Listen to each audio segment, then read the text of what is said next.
आज आहे होळीचा दिवस. दिवस कोणताही असू द्या, पण आमच्या दिवसाची सुरुवात मात्र टिफिनपासूनच होते. आज जरी होळी असली तरी मुलांना धुलीवंदनला सुट्टी दिली जाते. तर मुलांना आज स्कूल आहे आणि टिफिनला काय बनवू? तर मी आज फ्लॉवर बनवायला घेतली. पण ती फ्लॉवर थोडीशी ना वरती लालसर होती. मीच आणलेली होती फ्लॉवर. मागच्या बुधवारी मी जेव्हा भाजीपाला आणायला गेली होती ना, तेव्हाच मी ही फ्लॉवर आणलेली होती. अंधारामध्ये मला काही इतकी दिसलेली नाही, पण वरतून थोडीशी लालसर होती. पण जोपर्यंत ही फोडणी होत होती ना, तोपर्यंत मी त्याला आहे ना गरम पाण्यामध्ये मस्त असं भिजत ठेवलं होतं. आणि 2-3 पाण्याने स्वच्छ धुवून घेतली. तर सगळा जो काही लालसरपणा होता तो सगळा निघून गेला. तर इथे मी आज आहे ना एकदम मस्त सुक्की भाजी बनवते फ्लॉवरची. त्यासाठी मी इथे ना जिरं मोहरीची फोडणी देऊन घेतली. कढीपत्ता, लसूण टाकून घेतला, कांदा, टोमॅटो कट केला, मस्त फ्राय होऊन दिलं, वाफवून दिलं आणि त्यानंतर ही जी काही फ्लॉवर होती ती त्यामध्ये ॲड केली. पूर्ण शिजल्यानंतर मात्र वरून आहे ना मी लाल तिखट, हळद वगैरे टाकून घेतलं होतं. मीठ मात्र माझ्याकडनं कमी पडलं. त्यामुळे आरू म्हटला, की "आजची भाजी मम्मी खरंच चांगली झाली नव्हती. मला अजिबात नाही आवडली." आहोंचं तर दररोजच असतं. आज भाजीला मीठ कमी झालं, आज तिखटच नव्हते, असे कारणं ते मला दररोज देतात. पण आरू मात्र खरं सांगत असतो. पण खरं सांगायचं ठरलं ना, तर टिफिनसाठी जेव्हा मी भाजी बनवते ना, ती खरं सांगू का, खूप प्रेमाने आणि मनापासून बनवत असते. कारण मुलं आणि अहो खाणार असतात आणि फक्त एवढंच आहे, की सकाळी-सकाळी जरा धावपळ असते, त्यामुळे थोडंसं मीठ कमी होतं, कधी-कधी तिखट कमी होऊन जातं. पण अहो मात्र आहे ना, दररोज माझी काही ना काही चूक काढतच राहतात आणि ज्या दिवशी भाजी छान होते ना, त्या दिवशी तर म्हणत पण नाही, की आज भाजी छान होती, असं काहीच नाही. तुमच्या घरामध्ये असंच असेल तर चला असू द्या. पण आपल्याला माहीत असतं ना, आपण भाजी बनवताना मनापासून बनवली की कशी बनवली. तर चला मुलं गेले स्कूलला, अहो पण गेले त्यांच्या त्यांच्या कामाला. ते गेल्यानंतर मात्र मी मस्त अशी एक्सरसाइज करून घेतली, जसं मी तुमच्यावर शेअर करते सध्या. तर एक्सरसाइज झाली माझी. त्यानंतर मी झाडून घेतलं आणि झाडून झाल्यानंतर मला पुसायची होती फरशी. पण माझं लक्ष गेलं ह्या कांद्यांकडे. खूप सारे ना ती साली जी असतात ना, तो कचरा होऊन गेला होता. म्हटलं चला ह्या कांद्यांची जी काही वरची साली ना, ते सगळं काढूया. कारण वारं आलं की ते सगळे ना, जे काही टरफल वगैरे असतात, ते सगळं असं घरामध्ये येतं. म्हटलं आता हे काम करूनच घेऊया. जोपर्यंत माझी बकेट भरत होती ना, तोपर्यंत मी हे सगळे कांदे जे होते ते निसून घेतले आणि आज मी ही जी काही ट्रॉली आहे कांदा बटाट्याची, तर ती पण अशी मस्त घसून घेणार आहे आणि त्यामध्ये ज्या काही शीट मी ठेवलेल्या आहे, तर त्या मी Meeshoवरूनच घेतलेल्या आहे. ते प्रॉडक्ट मी टॅग करून देईल किंवा लिंक शेअर करेल तुम्हाला डिस्क्रिप्शन बॉक्समध्ये. नक्की चेकआउट करा. तर ते हे ज्या काही शीट्स आहे ना, त्या मी ना किचन ट्रॉलीमध्ये ठेवण्यासाठी घेतलेल्या होत्या जुन्या फ्लॅटमध्ये. त्यासुद्धा शीट मी अजूनही सांभाळून ठेवलेल्या आहे. कधी कामं येतं, कोणती वस्तू कधी कामं येईल ना, ते काही सांगता येत नाही आणि मला येत आल्याच त्यासुद्धा कामं. तर त्याच शीटमधली एक शीट मी घेतली आणि त्याचे 3 भाग करून घेतले आणि ही जी काही माझी कांदा बटाट्याची ट्रॉली आहे ना, त्यामध्ये मी ते ठेवत असते. तर त्या पण शीट आहे ना, मी मस्त स्वच्छ अशा धुवून घेतल्या. धुतल्यानंतर त्या इतक्या शाईन करताना की काय सांगू आणि ट्रान्सपरंट असल्यामुळे ना, त्याचं जे काही लूक आहे ना, ते जसं मी घेतली आहे, तर तसंच अजूनही मेंटेन आहे. तर चला आता ही जी काही ट्रॉली आहे ना, ती मी स्वच्छ घसून घेते. ही ट्रॉली मी बाहेरच ठेवते किचन ची जी काही गॅलरी आहे ना, तिथेच ठेवत असते. त्यामुळे कंटिन्यू थोडी ना थोडी धूळ इथे येतेच. त्यामुळे मी दरवेळेस पुसून घेते. पण आज म्हटलं चला थोडे कांदे पण कमी आहे, तर आपण हिला छान असं घसूनच घेऊया. तर आज मी हिला मस्त असं घसून घेतलं. आज होळीचा दिवस आहे, पण तरीसुद्धा ना मला हे जे काही काम होतं ना, दिसलं म्हणून मी ते लगेच करून घेतलं. असं काही नाही, की दिवस कोणता आहे, मग हे काम नको करायला, ते नको करायला. जेव्हा जे काम दिसतं ना, ते करून घ्यावं असं मला तरी वाटतं. आणि आज मुलं पण स्कूलला गेली होती, त्यामुळे मला असं काही फीलिंग येतच नव्हतं, की आज होळी आहे वगैरे. पण जेव्हा मुलं घरी आली आणि संध्याकाळच्या वेळेलाच मेन म्हणजे हा सण साजरा केला जातो, त्यामुळे दुपारपर्यंत काही वाटत नाही. आणि आमच्याकडे ना पुरणाची पोळी ही दुसऱ्या दिवशी बनवतात, त्यामुळे स्वयंपाकाची पण काही गडबड नव्हती. तर म्हटलं ठीक आहे, चला जे काम दिसतंय ते करून घ्यावं. तर मस्त कांदे बटाट्याची ट्रॉली घसून घेतली आणि त्यानंतर जी काही भांड्यांची पाटी असते, तर तिला पण घसून घेतलं. सुरुवातीपासून मी या ड्राय बाल्कनीचा वापर नव्हती करत बरं का. जेव्हापासून हा जो काही धुण्याचा दगड तुम्हाला दिसतोय ना, तो जेव्हापासून मी ह्या बाल्कनीमध्ये आणला ना, तर त्या दिवसापासून मात्र ही बाल्कनी मी खूपच वापरायला लागली. नाहीतर मी आधी ना, एक जे काही बाथरूम आहे, तर तिथेच धुणं वगैरे त्याचबरोबर किचनच्या ट्रॉली असू द्या, मोठमोठे भांडे वगैरे तिथेच घासायची. कारण ते बाथरूम आम्ही इतकं काही यूज करतच नव्हतं. त्यामुळे मी तेच बाथरूम यूज करायची आणि तुम्ही माझे जर मागचे व्हिडिओ बघितले असेल ना, तर तुम्हाला माहिती आहे. पण नंतर म्हटलं इतकी छान गॅलरी आपल्याला दिलेली, तर आपण इथेच धुणं वगैरे ह्या सगळ्या गोष्टी करूया. तर मग मी एक दिवस दगड हा इकडे आणला आणि तेव्हापासून मात्र ही जी काही ड्राय बाल्कनी आहे ना, ती खऱ्या अर्थाने मी वापरायला लागली आणि ही जी काही माझी ड्राय बाल्कनी आहे ना, ती थोडी मोठी आहे. त्यामुळे इथे ना मोठमोठे कपडे असू द्या, खूप सारे भांडे वगैरे एकदम निवांत बसून मी घसवू शकते. जेव्हा आपण नवीन घरामध्ये शिफ्ट होतो ना, निदान वर्षभर का होईना म्हणजे कोणती वस्तू कुठे ठेवावी ना, हे काही कळतच नाही. मग आपण थोडे दिवस ही वस्तू इकडे ठेवतो, तिथून उचलतो, दुसरीकडे ठेवतो आणि नंतर आहे ना, मग तिला एक परफेक्ट जागा भेटून जाते. तसंच झालं माझ्या ह्या दगडाच्या बाबतीत. मी खूप दिवस त्याला बाथरूममध्ये ठेवलं होतं आणि त्यानंतर म्हटलं नाही आता आपण इथे या गॅलरीत ठेवूया आणि मग फायनली तिची आता जागा जी आहे ना ती परमनंट झालेली आहे ह्या दगडाची आणि आता इथेच मी मस्त कपडे धुते, मोठी भांडे वगैरे सगळ्या गोष्टी करत असते. तर चला हे असं होतच असतं आणि सगळ्या गोष्टीचे अनुभव आपण घेतलेच पाहिजे कारण त्यातूनच तर आपण काहीतरी शिकत असतो. जी काही बाल्कनी होती ना, ती स्वच्छ धुवून घेतली. आता मला ना फरची पुसून घ्यायची होती, पण त्याआधी मी दररोज सकाळी ना इथे बसून एक्सरसाइज करत असते.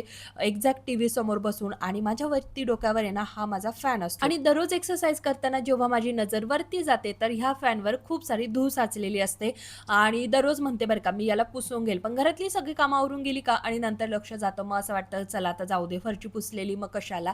पण आज मात्र मी ना, आधी ना हा फॅन पुसायला घेतला खूप नाही, पण थोडी-थोडी बाजूने ना साईडने धूळ होतीच. तर मग छान असा फॅनसुद्धा पुसून घेतला आणि आता उन्हाळा लागलेला आहे. खूप सारी धूळसुद्धा घरामध्ये येत असते आणि इथून पुढे फॅनसुद्धा जास्तच खराब होणार आहे. आणि या फॅनची ना एका साईडने तुम्हाला दिसतंय, जी काही थोडीशी डिझाइन आहे ना, तिथला एक स्क्रू ना ढिल्ला झालेला आहे आणि जेव्हा पण फॅन फिरतो ना, तर ते पण असं फिरत असतं. थोडा आवाज येतोय. तर ते एक काम आहे ना, आम्हाला करून घ्यायचंय. बघू आता रविवारी जर जमलं ना, तर नक्की ते एक काम करून घ्यावं लागणार आहे. नाहीतर उगाच इतका छान फॅन आहे, खराब होऊन जाईल आणि जर ते निघून गेलं ना, तर सगळं लूकच निघून जाईल त्याचं.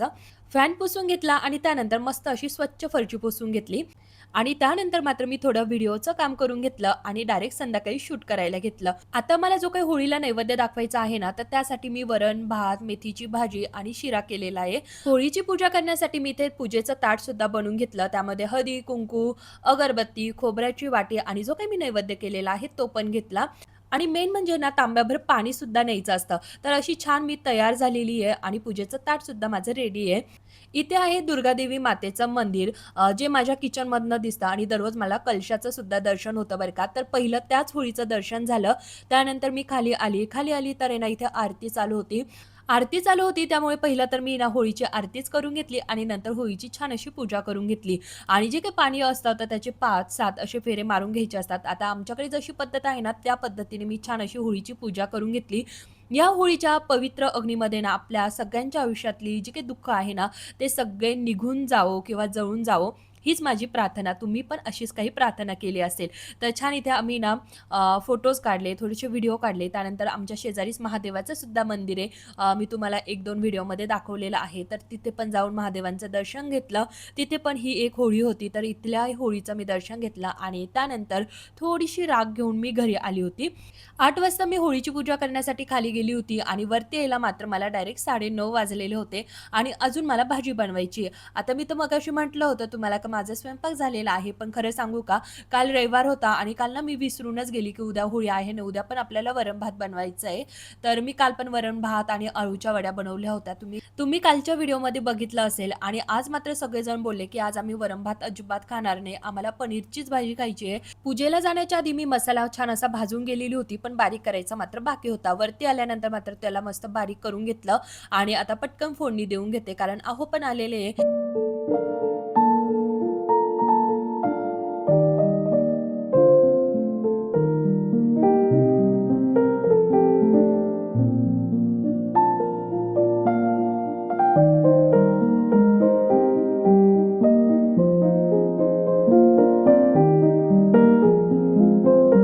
स्वयंपाक केलेला होता, पण पसारा जो काही किचनवरचा होता ना, तो काही आवरून गेलेली नव्हती. म्हटलं आता हा जो काही मसाला छान भाजतोय, तोपर्यंत किचनवरचा जो काही पसारा आहे ना, तो पण आपण पटपट आवरून घेऊया. किचन कसं मोकळं असलं ना, जरा कामही सुचतात आणि मूड पण छान राहतो.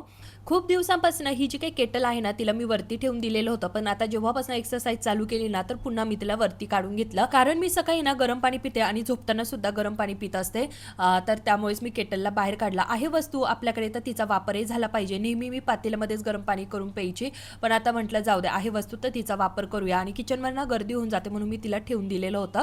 तर इथे मी पनीरच्या भाजीला ना फोडणी द्यायला घेतली. आधी पनीर मी स्वच्छ धुवून घेतलं, छोट्या-छोट्या स्लाइसेसमध्ये कट करून घेतलं आणि मलाई म्हणून आहे ना, जी काही मी साई काढून ठेवत असते ना तुपासाठी, अजून मी तिला काही विरजण लावलेलं नाहीये. तर तीच साई मी त्यामध्ये टाकून घेतली मलाई म्हणून. इतका छान कलर येतो आणि भाजीमध्ये मात्र आपले घरगुती मसाले आणि माझ्या आवडतीचा शाही पनीर मसाला एव्हरेस्टवाला, तर तो टाकला. मला त्याच मसाल्याची ना भाजी खूप खूप आवडते पनीरची. थोडीशी उकळी आल्यानंतरच मी त्यामध्ये पनीरचे पीसेस ॲड करत असते. तर इथे ना पुन्हा जे काही पनीर होतं ते छोट्या पीसेसमध्ये कट करून घेतलं आणि ते भाजीमध्ये टाकून घेतलं आणि जे काही थोडंसं पनीरचे स्लाईस होते ना, तर ते थोडेसे चुरून मी त्या भाजीमध्ये टाकलेले आहे, जेणेकरून प्रत्येक घासामध्ये आपल्याला पनीर लागलं जाईल.